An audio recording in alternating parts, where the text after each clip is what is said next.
El amor debería ser libre. Nadie debería ser juzgado o maltratado por su orientación sexual. Hoy tendremos la historia de Gabriela Cáceres y su lucha por el amor. Esto es Cicatrices. Cicatrices, tanto en la piel como en el alma. Yo soy Alejandra Izaza y las invito a que juntas sanemos nuestras heridas.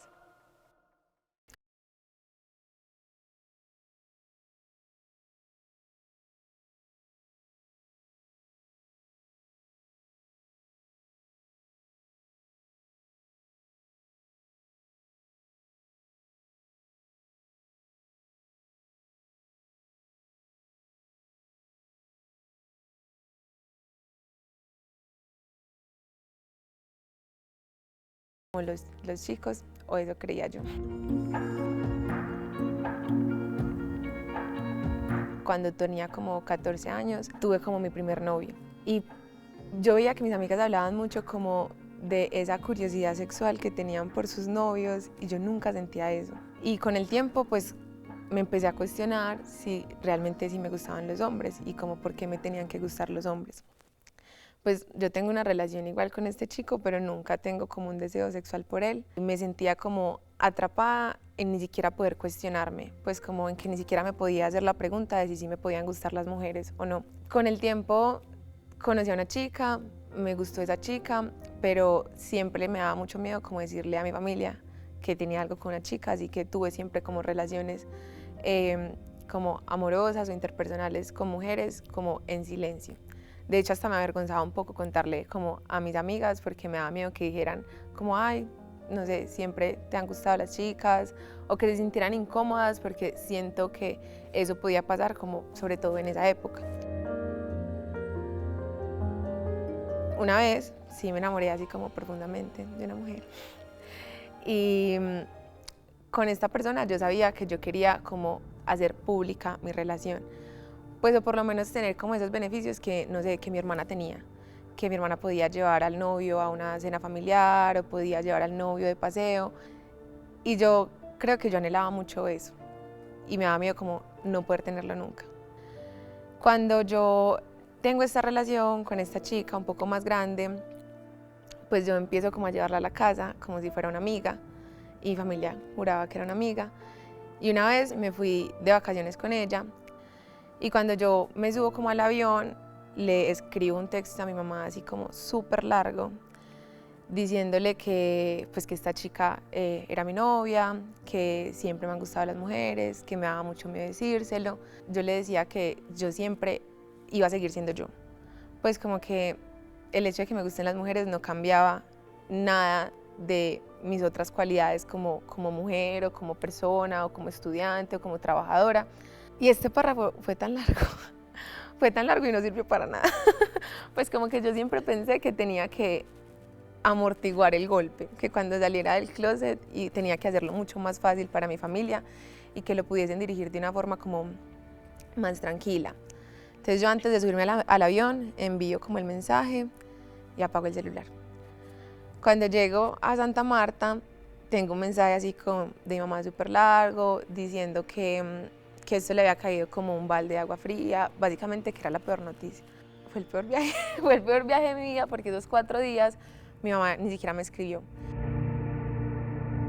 Cuando yo decidí salir del closet, mi mamá dice que no le va a decir absolutamente a nadie porque va a esperar a que la etapa se me pase, pero la etapa nunca se me pasó. Entonces le contó pues como a mis tías me dejaron de hablar, le contó a mi papá me dejó de hablar y bueno, duró como 1 año y medio en el que nadie de mi familia me hablaba, pero yo siempre creí que como que el peor rechazo podía venir de mis papás, también porque pensaba que necesitaba la validación de ellos.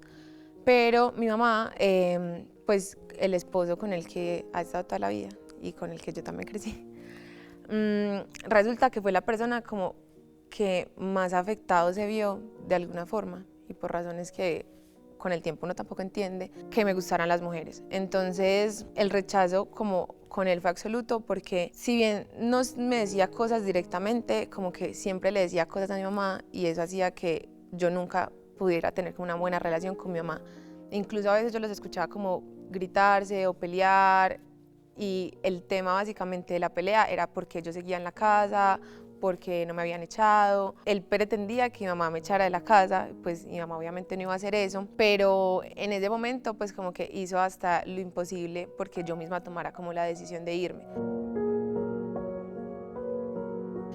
Hubo un tiempo en el que mi mamá se fue para Europa como un mes y mi hermana vivía en Estados Unidos. Y yo siempre como con mucho dolor les decía a ellas como ustedes básicamente me dejaron con la persona como con mi agresor psicológico sola. Y cuando yo me quedo sola con él en la casa, pues él empieza como a gritarme, a decirme cosas. Me acuerdo que una vez tuvimos una discusión así súper fuerte y tiraba cosas como a la puerta de mi habitación.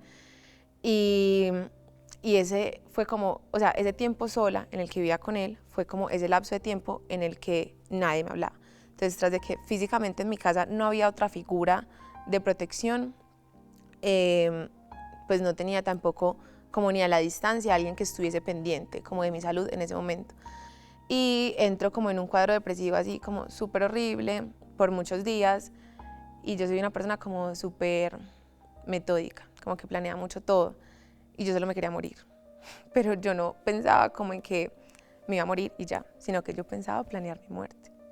O sea, yo pensaba como, no, a las 11 de la noche, que él esté dormido, y pasó así, pero hubo como un ángel que uno siempre cree tener o que en esos momentos aparecen, que fue un amigo, que nunca me llama.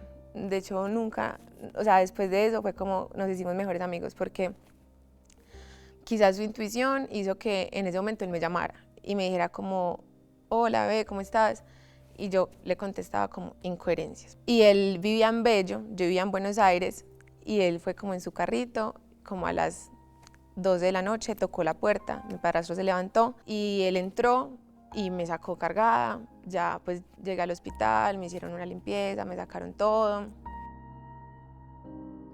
Con el tiempo encontré como fuerza también en entender que yo era más que una mujer lesbiana, que también se fueron creando otros rayos pues como en uno, como querer sobresalir siempre, como ser la hija perfecta, ser la hija que está atenta, ser la hija que se va de la casa. Y pese pues como al intento de suicidio, y aquí uno creería que también es una alarma para los papás como, hey, pues la vida de tu hija está en peligro, en mi casa sigue siendo todo como ese rechazo. Yo cuando tengo casi 18 años decido irme de la casa. En ese momento me fui de la casa como por un canje con un amigo, como que yo le iba a manejar las redes sociales de su empresa y él tenía una habitación y me iba como a disponer esa habitación. Y es súper charro porque hoy veo como la casa en la que estoy y me acuerdo que esa habitación se inundaba todo el tiempo, pues como que todo lo que uno pasa por amar, no, pues como ni siquiera por tomar decisiones, sino como por amor. Como por amor, aguanté hambre, me fui a una casa como en súper malas condiciones sabiendo que me podía quedar en la comodidad de mi casa. Y ya con el tiempo como que uno siempre espera un perdón. En mi caso algunos perdones sí llegaron. Mi padrastro tuvo como un momento, pues como un punto de quiebre súper importante en su vida, pues como en su empresa y en su vida en general. Y como que se dio cuenta que también todo era como gracias a ese odio que había cargado hacia un montón de cosas, no solo hacia mí, como de manera innecesaria. Y me acuerdo que un diciembre yo no quería ir a la casa, pues porque ya yo me había resignado, como que yo siempre entendí que el vínculo de la familia se construye, como que no es que te ame porque eres mi familia y ya, como que debe haber un respeto y una reciprocidad. Y yo no quería ir en Navidad pues como a la casa de mi mamá porque siempre pasaban cosas así, como que él se emborrachaba y había una pelea grandísima. Y esa Navidad yo no sé, yo decidí ir porque mi mamá ya había un poco como sanado lo que estaba pasando. Como que yo sentía su apoyo, pero nunca hubo ese perdón de mi mamá, que es justo el perdón que yo creo que todavía espero. Y yo esa Navidad fui a la casa y él me llamó a la cocina. Y yo le tenía mucho miedo, porque yo sentía que igual era de esas personas que uno no sabe qué puede hacer, como en un momento de mucho enojo. Y yo le dije, mamá, como él me está diciendo que vaya a la cocina, y me dijo, vaya. Y yo como, bueno, si me pasa algo, queda en su conciencia. Yo fui a la cocina y él empezó a llorar y a llorar y a pedirme perdón. Y fue muy extraño porque yo siento que nunca nadie me había tenido tanta rabia, pero nunca nadie me había pedido un perdón tan sincero. Pero sí, en algún punto creo que el perdón, por ejemplo, mi mamá me hizo mucha falta, porque si bien fue como la persona que después de que todo fue un caos decidió darme la mano, ella tampoco sintió nunca que me hizo daño. Si bien me he sentido mal porque me querían hacer entender que eso no era correcto, igual como que en nombre del amor, siempre y cuando yo no le hago daño a nadie, pues está bien lo que se haga, ¿cierto? Entonces yo creo que sí, que yo me perdoné. Creo que más fácil es como pensar si llegué a perdonar del todo a todos, ¿cierto? Como si realmente sí hay un perdón sincero como hacia quienes me hicieron daño. Gaby, muchísimas gracias por contarnos tu historia desde el amor, desde la aceptación, y quiero que sepas que somos muy comprensivos y muy receptivos de toda esta historia que has tenido que atravesar, y que lo que queremos es que los televidentes se puedan sentir identificados y puedan sanar sus heridas, y no voy a decir salir del closet, pero sí aceptarse y amar con libertad. Y es por eso que tenemos a Mariana Rodas. Ella es psicóloga y acompañó a Gaby y la sigue acompañando en ese proceso de transformación y de aceptación. Bienvenida. Me hace muy feliz como poder ser parte como de este proceso de ella, además de pues ser parte de él desde antes, ¿cierto? Como de, bueno, reconocer que todos podemos ser distintos, y dentro de esa aceptación también como de, pues de somos un grupo de amigas, pues tenemos que apoyarnos, ¿cierto? O sea, tenemos que apoyarnos dentro de todo lo que suceda. Y aparte de eso, pues como que ahora poder ser parte de esa transformación y de toda esa resiliencia también, porque dentro de todo eso hay resiliencia, ¿cierto? Lo que ella mencionaba ahorita, como de a veces esperábamos esos perdones, ¿cierto? Como que el otro se sienta como que me hizo ese daño, pero a veces eso no va a llegar, ¿cierto? Como que a veces el perdón viene más desde mí, ¿cierto? Como esa tranquilidad viene desde mí, tiene que venir desde mí y no esperar de los otros. ¿Tú crees que las personas de la comunidad LGTBIQ+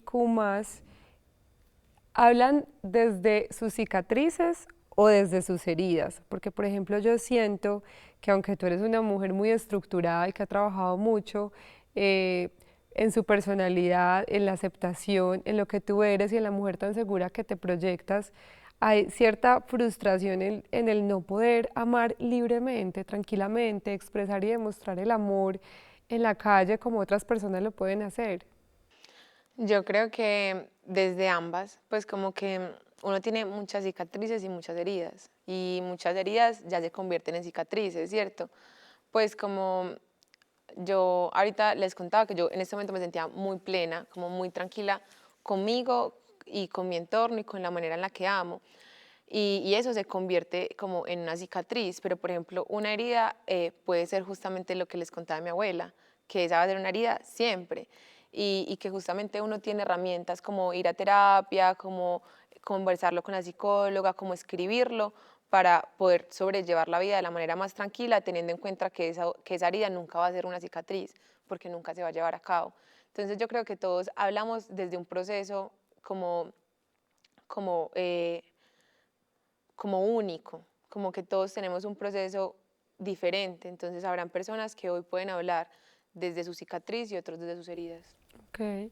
Mariana, ¿tú crees que cómo se aborda una situación de estas, un tema de estos? Está bien lo que hizo Gaby, le escribió a la mamá un texto, la debió preparar antes. ¿Cuáles son esos consejos que tú les puedes dar a las televidentes, a quienes están atravesando esta difícil situación de no saber qué hacer ni cómo expresar eso que están sintiendo?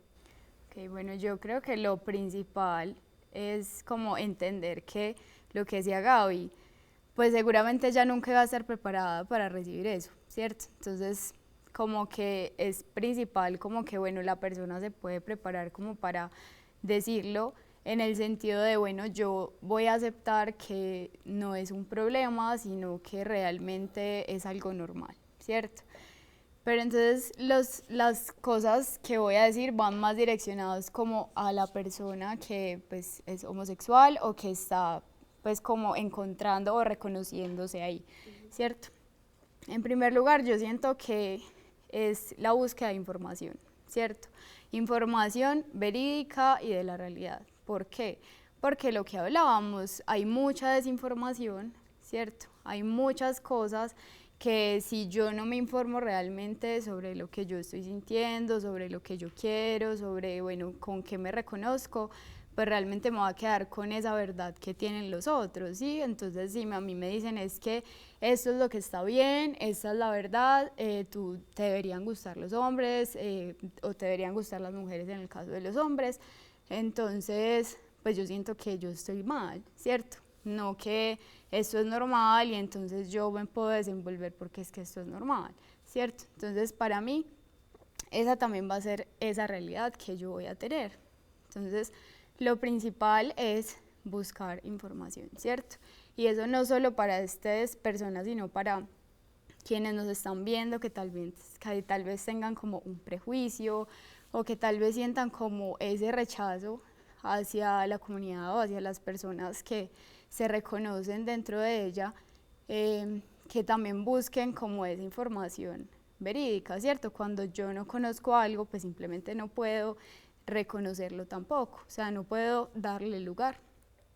Sí, hay una frase que a mí me gusta mucho y es que cada persona hace lo mejor que puede con la información que tiene. Entonces, si no nos informamos sobre estos procesos, sobre que esto es algo normal, natural, no es una enfermedad, no es contagioso, pues tampoco vamos a poder recibir desde el respeto. Es que ni siquiera es que usted acepte eso que le está diciendo al otro, es que al menos lo respete y admiro y valoro muchísimo a Gaby todo ese amor que tiene por las demás personas, aunque no la hayan entendido y no la hayan apoyado en esa situación. Gaby, ¿por qué decides tú tomar terapia? O sea, sé que pasaste por este episodio de suicidio, pero ¿cuándo dices tú, bueno, o sea, en mi vida es importante tener terapia porque esta situación se me puede seguir presentando o la voy a seguir viviendo toda la vida? Yo creo que yo he decidido tomar terapia también como un acto de amor propio, porque yo siempre he pensado que la terapia, pues, y también es lo que dice Mari, como de la información, que nos han enseñado que ir al psicólogo es para locos. Y cuando uno entiende que esto es un regalo hermoso que uno se puede dar, porque uno tiene muchas más heridas que ser una persona que hace parte de la comunidad LGBTIQ+. O sea, todos crecemos de alguna forma con múltiples heridas que nunca gestionamos o que nunca escuchamos. Entonces yo decido ir a terapia cuando me doy cuenta que necesito poder canalizar como todo ese dolor que me han generado otras personas y que ese dolor no me pertenece, o sea, ese dolor no hace parte de mí, ese dolor me lo generaron los demás. O si me pertenece, pues cómo puedo sacarlo y responsabilizarme también de lo que siento por lo que otros hayan hecho. De hecho, cuando yo fui a terapia, después de este intento de suicidio, fue con una psicóloga súper mala. Y yo dije, no, no vuelvo a terapia. Y después entendí que necesitaba realmente ser escuchada sin sentir que me estaban juzgando, ¿cierto? Ser escuchada sin sentir que igual me estaban diciendo que estaba mal. Y pues desde ese momento creo que nunca he dejado de ir a terapia. Tú estás abrazando pues tus cicatrices y tus heridas, Gaby. Si tú le pudieras dar un mensaje a esos hombres o a esas mujeres que están atravesando esa situación difícil, que no saben cómo abordar ese tema de la homosexualidad o la bisexualidad con su familia, ¿cuál sería? Mm, yo creo que yo les diría que la vida es demasiado corta como para no amar libremente. Pues a la larga la familia tiene que tomar la decisión si decide amarte o si deciden rechazarte, pero tu decisión igual va a ser amar. Pues, por ejemplo, en mi caso, yo nunca me arrepentiré de haber decidido amar, porque tenía dos opciones, o amar o ser forzada a que me amaran, ¿cierto? Pues como que yo estaba forzando a mi familia a amarme por el simple hecho de ser su hija, de ser su hermana, de ser su nieta, y yo no quería que me amaran a la fuerza, yo quería que me amaran tal cual y como yo soy, y que me amaran por mi manera de amar. Entonces yo creo que mi invitación sería justamente esa, como que elijan amar por encima de, obviamente, amar sin hacerse daño a sí mismos, amar sin hacerle daño a otros, amar sin hacerle daño como a quien estemos amando, pero las personas por amor también tienen que tomar la decisión que más sana sea para todos. Yo creo que en algún punto, si mi mamá todavía no me hubiese como abrazado mi forma de amar, pues su amor por mí la hubiese llevado a hacerlo. Entonces, la decisión correcta siempre va a ser como amar. Y no solo amar a los demás, sino amarse a uno mismo y aceptarse tal cual es. Muchachas, muchísimas gracias por estar aquí, a ti por contarme tu historia y a ustedes, si tienen una historia, los invito a que me escriban a cicatrices@telemedellin.tv. Nos vemos en una próxima emisión. Cicatrices, tanto en la piel como en el alma. Yo soy Alejandra Izaza y las invito a que juntas sanemos nuestras heridas.